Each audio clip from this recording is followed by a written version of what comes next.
তো hi hello আসসালামু আলাইকুম, কেমন আছেন সবাই? আশা করছি সকলে ভালো আছেন। আপনাদের মাঝে হাজির হয়ে গেলাম একটা নতুন ভিডিও নিয়ে। আজকে আমরা করতে যাচ্ছি 15 নাম্বার ইফতার। হ্যাঁ, ইয়েস। তাই সবার প্রথমে দেখতে পারছেন এখানে সমস্ত ফুড কাটা হয়ে গেল, আর এদিকে শসা কাটা হচ্ছে আর ছোলা রেডি। তারপরে দেখতে পারছেন মরিচ কাটা হচ্ছে এখানে।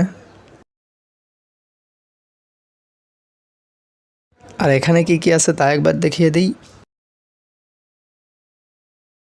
আর এর ভেতরে দেওয়ার জন্য একটা লেবু নিয়ে আসা হলো। এই যে লেবুটা, এটা কেটে এর ভেতর দেওয়া হবে। তারপরে লেবুটা কেটে এর ভেতর দিয়ে দিচ্ছে। আর এই তো আমাদের লাস্ট লুক। আর এখানে ফল আর মুড়িটা এখানে থাকলো আপাতত, পরে দেওয়া যাচ্ছে।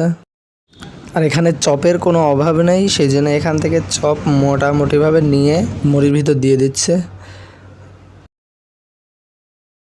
একটা আলু আবার কম পড়েছিল, সেটা আবার আমি দিয়ে দিচ্ছি, সেই গরম। আর খেজুর দিয়ে ইফতার করা এটা হচ্ছে সুন্নাত, সেজন্য সকলে চেষ্টা করবেন খেজুর দিয়ে করার।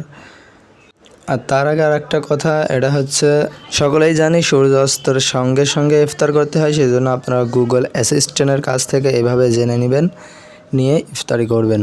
আর এইদিকে তো আমাদের টাইম হয়ে গেল, সেজন্য আমরাও খেয়ে নেব এখন। তাই মুড়িটা ভালোভাবে মাখিয়ে ফেলছি এক হাত দিয়েই আর কি।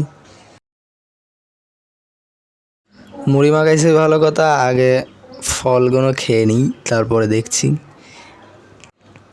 এবার মুড়ির পালা। মুড়ি খাওয়ার কোনো কমতি থাকা যাবে না আমাদের। মুড়ি খাওয়াই কিন্তু আমরা পারদর্শী, কারণ আমাদের আগের ভিডিও আপনারা দেখেছেন। আমরা কিন্তু মুড়ি খাওয়া দিয়েই শুরু করি, আর এখন এই পর্যন্ত। তো আজকে খাওয়া শেষ হয়ে গেল।